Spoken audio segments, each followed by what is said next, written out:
Our main principle is to count on our potential per se. We have two budgetary cycles, 3 in 3 years, to raise additional 100 billion by 65%. We launched this program in 2015, and we're going to raise additional money. We've got to raise our revenues because there is no other option. We have to find money to introduce innovations in the basic industries and other industries. We need to achieve a deeper refinery rates, polymetals, aluminum. We do not have internal demand in the country, and that's why there are constraints on the aluminum industry. That's why we're creating an aluminum valley, a cluster, even grain refinery. We produce 2.5 million tons of grains. We use only 1.2 million of that. The other million has to be exported or refined. As far as the external investment is concerned, we've got a specific position.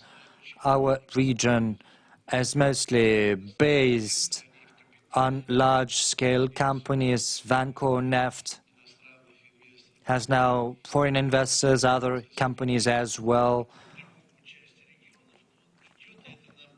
This process is going forward. It's very helpful because it helps us raise our efficiency, raise our profits. The investment process is underway. We set the goal of investment development. Our investment yearly is 400 billion, which is more than 25% of the gross regional project, but our plan is 30% of our gross regional product. This is a task very difficult to achieve. Without foreign investment, we're not going to be able to hit this target. We need to work in food and timber processing because we've got so many forests and related resources, the metal refinery as well.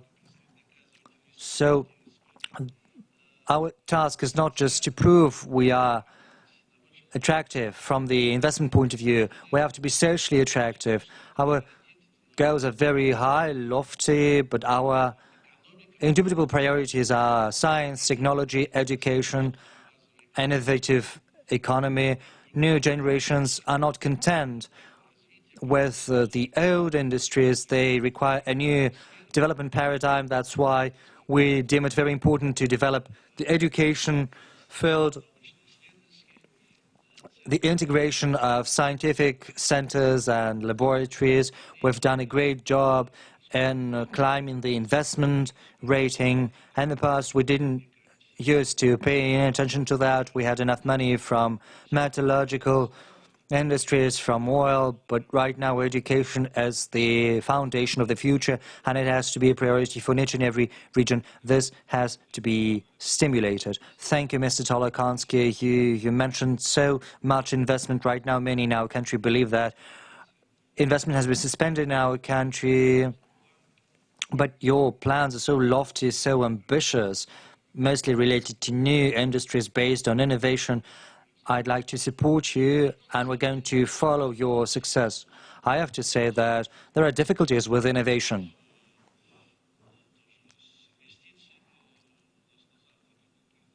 We talked about investment during breakfast. Investment is not enough. For Krasnoyarsk region, 400 billion is not good enough. Most of these investments are just to maintain status quo. We've got so many industries which require investment just to keep on going. We need to support the infrastructure, the high voltage lines, the power stations, water reservoirs. These are large-scale projects, but they do not exactly reflect the investment level we require. We need investment everywhere. So we do not have yet a very good investment environment. The money is too expensive. We do not stimulate enough demand for what we produce. We do not stimulate our exports enough. There are systemic tasks which we are still facing, which have to be addressed by the government for the investment to grow. Thank you. And right now I'd like to ask Anton Luhanov, you've got a special economic zone. Does it yield any results? What do you think the outlook should be for further development? Well, certainly this zone was established in 1992. A special law was adopted in 1996. Then in 2006, we used to be the first in the Russian Federation to pioneer this project. Right now, we've lost this palm of primacy. Many new regimes have been established. They're more attractive, like advanced development regions, which have been put into place. I'd like to express my gratitude to the Ministry for Economic Development and to to Alexander Arkadievich for the great job we've done to prepare the decision adopted on April the 1st, 2016. Many think that preferences have run out in Kaliningrad, but in my estimates, these preferences have become even better. Many subsidies have been allocated, additional preferences on the customs VAT, which are unique for Kaliningrad. I'd like to express my gratitude once again. We understand, however, that we need to go even further. We've got to raise the level. Together with the ministry, we have drafted a number of adjustments to the legislation with regard to e-visas and many other things. We want Kaliningrad to once again become sort of a bridge of our open economy. Just due to our geographic position, we need to live counting on external economic operations. So I like to say that we're going to concentrate on breakthrough dimensions of work. Should we consider a compare ourselves to Krasnoyarsk region, we should remember that it was built by the whole Soviet Union. Billions and billions of dollars were invested in Krasnoyarsk, whereas Kaliningrad started its development after the Helsinki Act, when it was secured, so to speak. So we need investment in fixed capital for the 10 to 15 years to come. Unfortunately, the 2008 crisis for us hasn't yet ended. It's only drawing nigh to the end. We were witnessing some negative dynamics, and just last year we had positive dynamics, whereas before the decrease was in the double-digit area. Right now the situation has calmed down a little bit because we addressed many matters in 2016. What we want to do is to create the simple things economy, so to speak. We've been talking about the investment expenditure in Krasnoyarsk, for instance. But what is this money spent on? To stimulate demand. That's what they're doing. But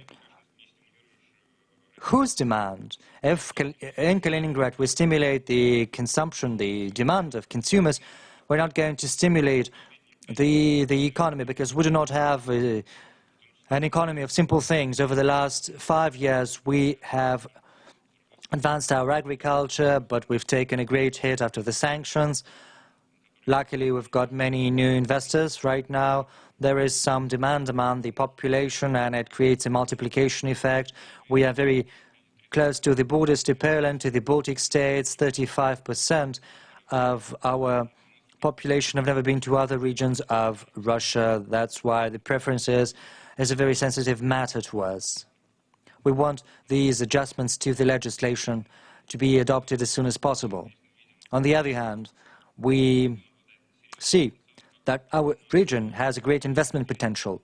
But in what way? The thing is, the influx of people every year is 8 to 9,000 people, and that's not bad at all. We have specialists coming to us, highly trained specialists from the north. They are people with money, with experience. We rank second in Russia as far as the number of SMEs per capita is concerned, and that's good. We should continue to create special regional instruments for support. This is going to give us a chance to create a new model of economy. Kaliningrad has always been export-oriented. Regrettably, due to the ruble depreciation, the old model has exhausted itself. We need something new. We are establishing some sort of a treasury, that's what we call it, which helps us collect the federal money. Why is that? Until April the 1st, 2016, Kaliningrad counted on preferences which existed before that. Right now there is a new potential which we see. We need to learn to work with corporations, with federal preferences. We've got to enrich the Kaliningrad region with money. Yes, thank you very much, Svetlana Yurievna. You should remember that your region has a great tourist potential. All world can come to you because these are the cultural treasures of world level we're talking about. But what do you think your priorities should be? What should be the dimensions you are supposed to pursue to go further? Mr. Kudrin, you are absolutely right when saying about tourism. We had to spend a lot of effort.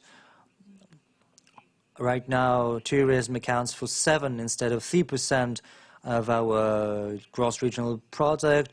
We organize festivals, we revive handicraft, creating new tourist attractions like a new small city not far from Kovrov, 40 minutes or so, Dobrograd. Yeah, it's a city with a good sports infrastructure. It's been built on private money. A school, a private clinic, and a kindergarten are going to be built there. 200 kilometers of ski tracks. We held a forum of the Sports Russia, and even President Putin was there, and that's just a small city with 140,000 people. So we've broken the stereotype that forums have to be held only in large cities. I'd like to thank everyone, Mr. Shuvalov and President Putin. We've done a lot to develop SMEs. In agriculture, we've achieved a self-sufficiency level. We are developing manufacturing and processing industries thanks to the corporations, Mr. Kudrin. In Russia, the investment rate is 9.8. We've got 10.2. The product is worth 430, and 29% of the products we produce are high technology. We're going to continue with the development of agglomerations, of private investments. Certainly, we're going to support SMEs in all its forms and manifestations because it contributes a lot to development. Now, as for transferring to different regions, well, people go to different countries. We've got to remember that. The world is an open place, and we should be fine with that. But there is a matter we've got to emphasize. That's the salaries, the wages. We've done a lot. We took additional money from the funds. Right now, our salary has increased from 19,000 to 24,000 plus. It's not too much. There are regions with 37,000, with 60,000. We've got to work together with the Ministry for Economic Development in this regard, because raising salaries and wages is yet another opportunity for people to remain where they are, to trust the future. We've got project officers, as you know, working together with the RANIPA, and it's the 4th cycle of training sessions for our human resources, and we've also got a project for single industry towns. Trust me, this is how many towns in Russia were built, how they developed, because it creates opportunities for investors. And we've got investors not just from outside, we've got local investors. We have 3 enterprises, Vladimirsky Standard, Voyage, and a number of investors from outside. So it's kind of a mixture, a combination of investors both from outside and domestic investors. It's very interesting.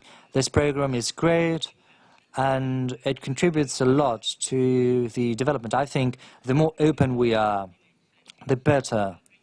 The international cooperation has been mentioned here, but first we've got to adopt a law, which we still have not. There are many things we in regions cannot do. For us to be more active, despite the sanctions, we need legislation on international cooperation. That would be of great help to us. On the whole, I think this discussion is very interesting. I'd like to thank you.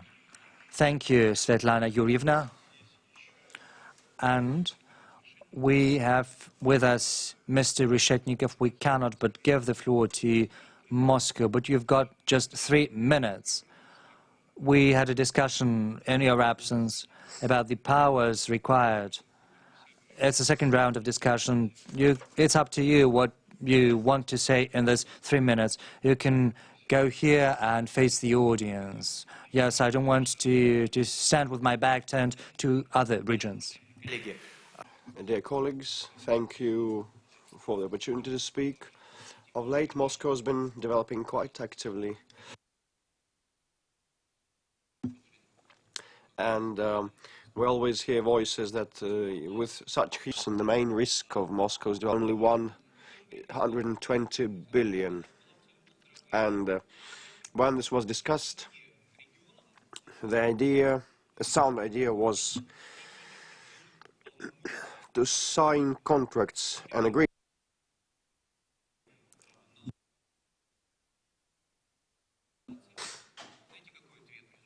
And the regions are reluctant to borrow our practices. We have communications with donor regions, like we've been in contact with Tatarstan and Svetlana, also Moscow region, Bashkortostan, Belgorod region. These are donor regions. What about the rest?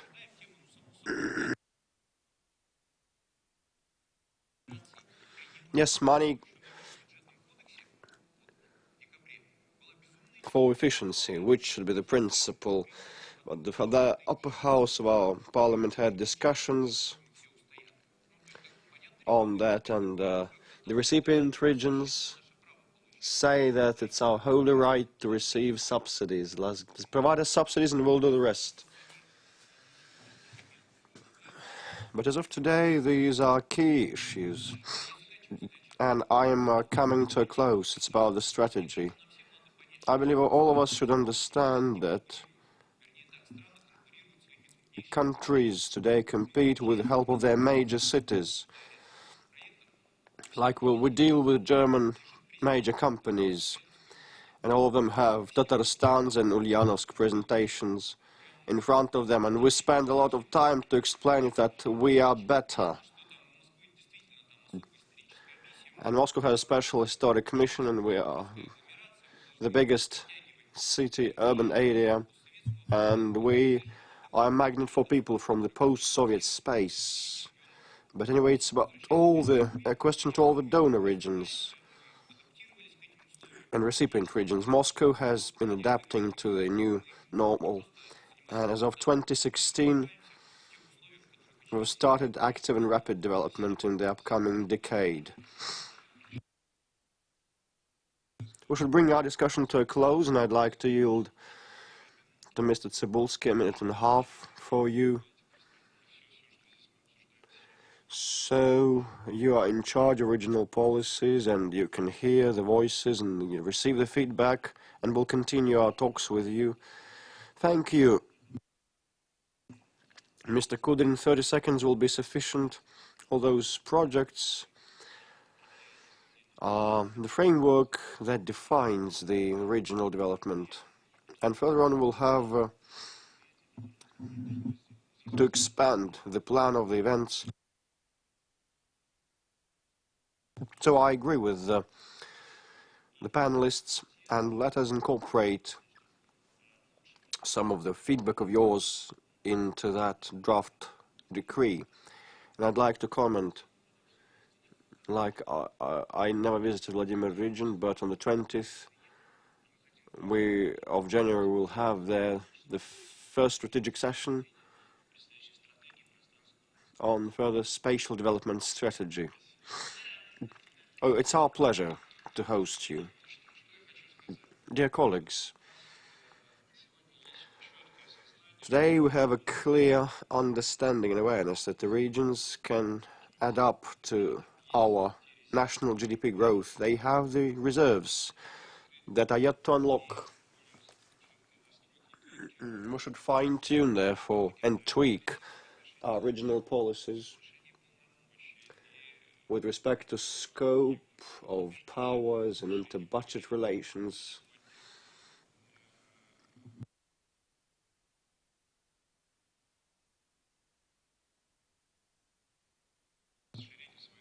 Making it more transparent. We are aware that we will not be able to have level conditions for all the regions. Some of them will grow faster, others will grow slower.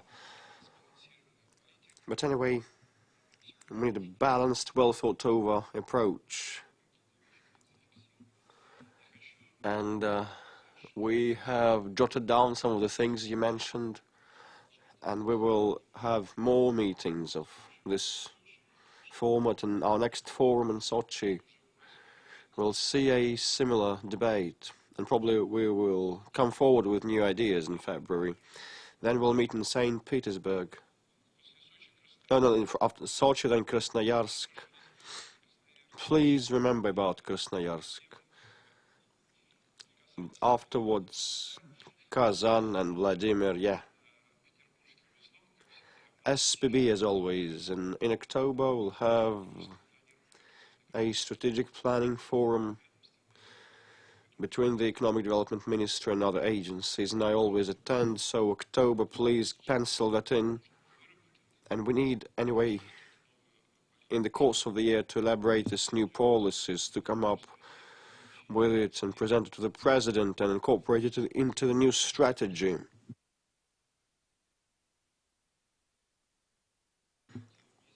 So let us work hard and get down to business and to brass tacks. Thank you.